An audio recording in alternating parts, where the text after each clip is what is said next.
Les sujets du jour de la revue fiduciaire.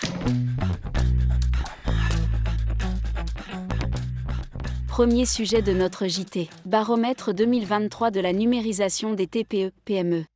Publié chaque année par la Direction générale des entreprises, le baromètre France Num, relatif à la transformation numérique des TPE-PME, mesure l'évolution de leur perception et de leurs usages du numérique. L'édition 2023 vient d'être présentée. Le baromètre met en avant une légère baisse du nombre d'entreprises qui pensent que le numérique représente un bénéfice réel.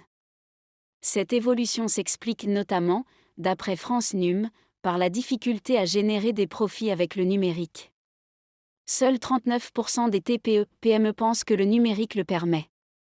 Par ailleurs, les bénéfices attendus par ces entreprises sont contrebalancés par les craintes causées par l'utilisation des outils numériques.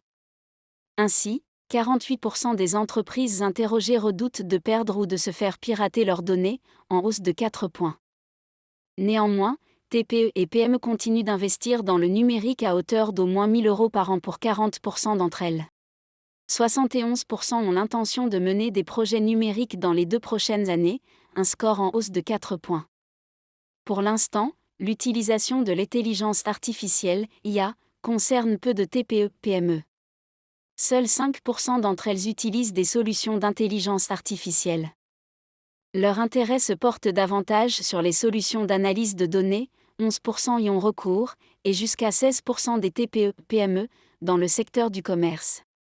Sensibles à la sobriété numérique, 42% des entreprises mènent déjà des actions en ce sens, tandis que 15% prévoient de le faire au cours des 12 prochains mois. Deuxième sujet de notre JT. Licenciement pour insuffisance professionnelle et handicap. Une association spécialisée dans l'insertion professionnelle des personnes handicapées avait décidé de licencier un de ses salariés pour insuffisance professionnelle. L'intéressé soutenait que cette insuffisance professionnelle s'expliquait par son handicap, de sorte que son licenciement était nul, car discriminatoire.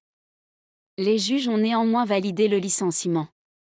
En effet, si le médecin du travail avait régulièrement déclaré le salarié apte à son poste, l'employeur n'en avait pas moins souligné avec constance la dégradation de la prestation de travail de l'intéressé. En outre, la matérialité des insuffisances alléguées était établie par un rythme parfois inférieur à 15% de l'objectif moyen de production, des problèmes de qualité avec 50% de rebut en câblerie finition, et des difficultés d'autonomie et de polyvalence. Enfin, l'employeur avait satisfait à l'obligation d'adaptation en cherchant notamment un poste qui aurait pu mieux convenir aux salariés, mais l'intéressé avait refusé.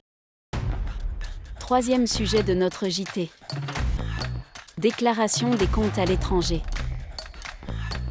Les particuliers, les associations et les sociétés n'ayant pas la forme commerciale doivent déclarer à l'administration fiscale les références des comptes ouverts, détenus, utilisés ou clos à l'étranger lors du dépôt de leur déclaration de revenus ou de résultats.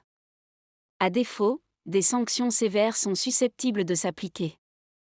Des précisions ont récemment été apportées concernant le champ d'application de cette obligation. Elle concerne notamment les dirigeants de sociétés qui font un usage exclusivement professionnel de comptes à l'étranger de ces sociétés.